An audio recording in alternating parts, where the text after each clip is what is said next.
हालात सिखाते हैं बातें सुनना और सहना, वरना हर शख्स फितरत से बादशाह ही होता है।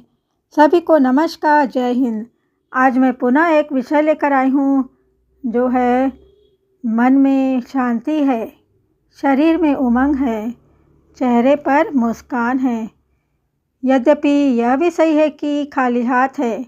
अपने हृदय पर हाथ रखकर पूरे यकीन तथा बिना बनावट के सोचेंगे कि क्या आप अपने जीवन से संतुष्ट हैं? जैसा जीवन चाहते थे वैसा जीवन है? आप अपनी ख्वाब की दुनिया को वास्तविक रूप में महसूस कर रहे हैं? मन में शांति है, शरीर में उमंग है क्या? चेहरे पर उस मुस्कान है? यद्यपि यह भी सही है कि हमारे जीवन में सबसे अधिक उपयोग में आने वाले शब्द मैं, हमारा, तुम, तुम्हारा, अपना, इसमें से अधिकांश लोग मैं शब्द बहुत ही उपयोग करते हैं। मैं, मेरा परिवार, मेरे दोस्त, मेरे रिश्तेदार आदि हमने अपने में चिपका लिया है, जबकि यह वास्तविक है कि तुम अकेले थे, तुम अकेले रहोगे और नो डाउट अकेले तो सबको इस जहाँ से जाना है। यही मैं मतलब अहम लो लाइफ भावनाएं जैसे क्रोध, तनाव, ईर्ष्या, निराशा, घृणा को जन्म देता है। आपने सिकंदर महान के बारे में सुना ही होगा।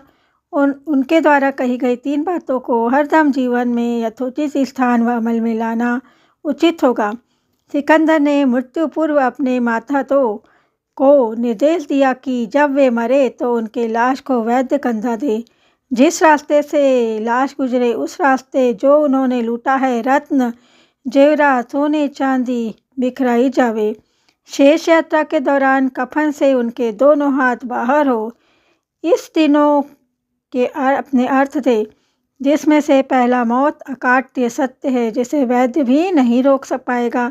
दूसरा, धन भी आपकी मौत को नहीं टाल पाएगा और यह आदमी के लिए बहुत ही महत्वपूर्ण नहीं है। खासकर धन संपत्ति से भी मौत को टाला नहीं जा सकता। तीसरा, आदमी खाली हाथ आया है और खाली हाथ ही जाएगा। वास्तव में यही जीवन के यथार्थ है। राजा हो, रंक हो या विश्व विजेता, सबको एक न एक दिन मौत आएगी ही। यहाँ गौर करने वाली बात यह है कि आखिर हम खुश, आनंदित, प्रेमपूर्वक, स्वार्थ रहित क्यों नहीं है? और इसके लिए कोई मूल मंत्र है या बहुत ही सीक्रेट बात है? यकीनन न तो इसके लिए कोई सीक्रेट है और न कोई मंत्र। इसको प्राप्त करने का आसान तरीका आपकी विरासत, धन, समृद्धि, पहचान, पदवी या ताकत नहीं है, बल्कि एक मानवीय गुण है। यह नए अनुभव के प्रति प्रतिक्रिया ही हमें खुशी देती है। क्या आपने चाय पीते समय जिस चाय के प्याले से चाय का आनंद उठाते हुए कभी महसूस किया है कि जो आनंद चाय पीने के माध्यम से आप उठा रहे हैं उस प्याले को भट्टी में पकाया गया है, मतलब मिट्टी के प्याले की बात कर रहे हैं। जिस बांसुरी से स्वर का आनंद संगीत के माध्यम से हम प्राप्त करते हैं उसके शरीर को चाकू से छीला व छेद किया गया है। हम सब शायद इस बात को भूल जाते हैं। याद रहता है तो सिर्फ क्षणिक आनंद, लेकिन जो स्थायी चीज़ है, जो एहसास करने वाली चीज़ प्याला और बांसुरी की शक्ल में बताई, वह दुख है। और चाय की चुस्की या बांसुरी की धुन खुशी, आनंद है। मज़ेदार चीज़ यह है कि दुख स्थायी है, सुख अस्थायी है, लेकिन दुख से ही सुख जनित होता है। इसलिए जीवन में यह चीज़ अवश्य ध्यान देने योग्य है कि सुख दुख साथ साथ चलते हैं। ये तमाम चीज़ें तो हमारे सुख दुख की अवस्था या उसके बारे में ज्ञान विषयक बातें हैं। हमारा मूल विषय इन्हें कैसे प्राप्त करें जो हम अपने जीवन में चाहते हैं।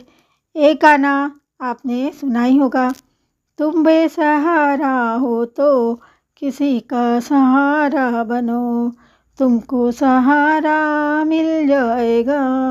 यकीनन यह सामूहिकता की शक्ति और योगदान हमारा की बात करता है, जो हाई वाइब्स भावनाएं जैसे कि शांति, खुशी, कृतज्ञता, दया, उत्साह आदि को जन्म देता है और सहानुभूति में दुख सुख बांटा जाता है। हम परस्पर एक दूसरे के लिए हैं। यकीनन 99.999 लोगों का ऐसे जीवन के संबंध में जवाब न होगा। मैं भी इससे अछूता नहीं हूँ।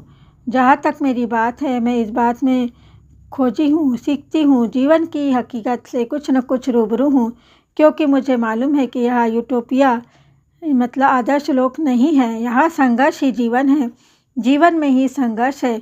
लेकिन ये बात भी जानना है कि संकट सफलता की नींव है तथा संघर्ष करने वाला जीतता है। यहाँ तक आपने मेरी बातें ध्यानपूर्वक गंभीरतापूर्वक सुनी, इसके लिए आप सभी का कोटिशः कोटिशः धन्यवाद। जय हिंद, वंदे मातरम।